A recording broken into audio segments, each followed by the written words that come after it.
سلام دوستان، وقتون بخیر. با یک اصطلاح جدید در خدمتتون هستم. بریم که اصطلاحمون رو بخونیم، مثالش هم تجزیه و تحلیل کنیم. مزاحم نمیشم. اصطلاحمون مزاحم نمیشم. rahatsız etmiyorum. rahatsız etmiyorum. مزاحم نمیشم. مثالش رو نگاه کن. rahatsız etmiyorum. Ben artık gidiyorum. rahatsız به معنی اذیت کردن، حالا ناراحت کردن. etmiyorum اتمک انجام دادن کاری. میور پسوند زمان حال استمراری هست، اومن پسوند فاعلی هست.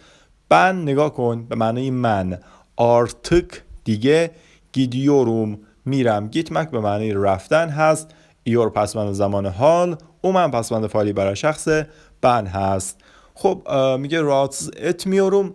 ben artık gidiyorum. میگه مزاحم نمیشم، حالا من دیگه حالا میرم. خب دوستان، لایک و سابسکرایب هم یادتون نره. ممنون که هستین.